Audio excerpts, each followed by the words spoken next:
मिरच्या बघून तुमच्या सुद्धा तोंडाला पाणी सुटलं ना? तर असंच माझ्या सुद्धा तोंडाला पाणी सुटलं होतं काल मी मार्केटमध्ये मिरच्या बघितल्या तर.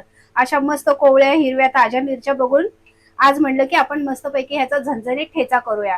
तर महाराष्ट्राचा फेमस झणझणीत ठेचा करूया. पूर्वी माझी आई सुद्धा ह्याचा ठेचा खूप प्रमाणामध्ये करायची आणि मला मला काय भरपूरच जणांना ठेचा म्हणजे एक आवडीचाच आहे.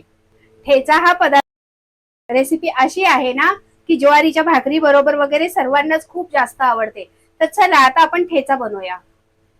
आता आपण मिरचीचे ना देठ काढून घेऊया आणि मिरचीचे असे 2 ते 3 तुकडे करून घेऊया. तर मी कट न करता अशी हातानेच ह्याचे तुकडे करून घेणार आहे. पूर्ण मिरचीचे आपण असेच तुकडे करून घेऊया आणि मी ह्याला उकळीमध्ये न वाटता ह्याला डायरेक्ट आपण तव्यामध्येच करूया, कारण पूर्वी सुद्धा उकळीमध्ये न करता तव्यावरती करायचे आणि त्याचं टेस्ट काही जास्तच चांगलं यायचं. त्यामुळे मी सुद्धा आज तव्यामध्येच करणार आहे. अशा प्रकारे मिरच्या आपण पूर्ण तोडून घेऊया. आता मिरचीचे देठ काढून ह्याला आपण असं ह्याप्रमाणे म्हणजे मीडियम आकारामध्ये ह्याचे मी कट सुद्धा करून घेतलेले आहेत, म्हणजे हातानेच तोडून घेतलेले आहेत. चला आता आपण ठेचा करूया. आता सर्वात अगोदर आपण शेंगदाणे टाकून घेऊया तव्यावरती. ह्याला थोडंसं खरपूस भाजून घेऊया.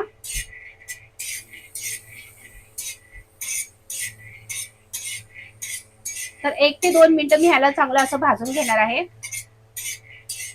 बघू शकता तर 1 ते 2 मिनिटं मी ह्याला चांगलं असं खरपूस रंगावरती भाजलेलं आहे.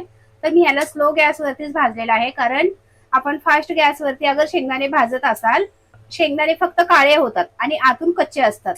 त्यामुळे मी ह्याला स्लो गॅसवरतीच भाजलेलं आहे. तर चला आता आपण त्याचबरोबर ह्याच्यामध्ये थोडंसं तेल टाकून घेऊया. तर इथे 1 चमच मी तेल टाकून घेत आहे आणि आपल्याला त्याचबरोबर आता मिरच्या सुद्धा परतून घ्यायच्या आहेत. ह्याला आपण थोडंसं मिक्स करून घेऊया.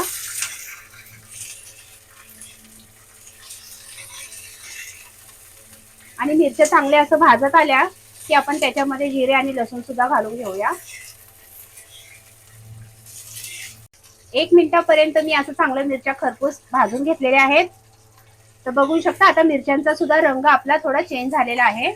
आता आपण ह्याच्यामध्ये अर्धा चमच जिरे टाकून घेऊया.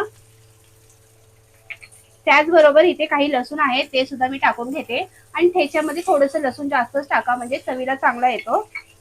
आणि मी 1 इंचाच्या पेक्षाही कमी आलं टाकत आहे याच्यामध्ये. थोडंसं मिक्स करून घेऊया आणि आपल्याला गरम गरमच ह्याच्यावरतीच वाटून घ्यायचं आहे तव्यावरती. थोडंसं ह्याला मिक्स करून घेते. एक अर्धा मिनिट आपण ह्याला मिक्स करून घेऊया. चांगलं 1 मिनिट मी चांगलं भाजून घेतलेलं आहे. याच्यामध्ये आपण थोडीशी कोथिंबीर सुद्धा टाकून घेऊया.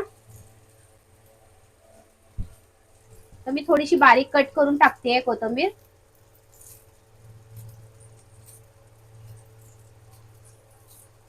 आता आपण ह्याला खाली काढून ह्याला आपण रगडून घेऊया तांब्याच्या साहाय्याने. आता आपण चवीनुसार ह्याच्यामध्ये मीठ टाकून घेऊया आणि मग ह्याला आपण बारीक करून घेऊया. तर मी इथे तांब्यानेच ह्याला बारीक करणार आहे.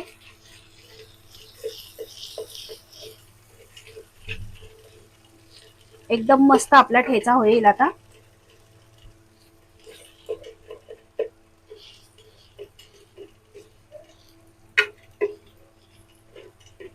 अशा प्रकारे आपण पूर्ण ठेचा चांगला रगडून घेऊया याच्यामध्ये. तर जोपर्यंत गरम आहे तोपर्यंतच तुम्ही ह्याला बारीक करून घ्या, आणि आता थंड झाल्याच्या नंतर हा बारीक होणं शक्य नाहीये. बघू शकता आपला ठेचा मस्त असा बारीक झालेला आहे. तर ह्याला जास्त आपल्याला पेस्ट तर करायचीच नाहीये, थोडंसं जाडसरच ठेचा भाकरी बरोबर चांगला लागतो. तर मस्तपैकी आता हे आपला ठेचा चांगला रगडून झालेला आहे. आता आपण ह्याला भाकरीवरती काढून घेऊया. तर बघू शकता आता मस्त असा झणझणीत आपला ठेचा आणि भाकर तयार झालेली आहे. आता ह्याची तर मी मजा घेणार आहे, पण तुम्ही कधी घेणार आहे ते मला कमेंट करून सांगा. आणि चॅनलवर नवीन असाल तर चॅनलला सबस्क्राईब करा आणि एक लाईक नक्की करा.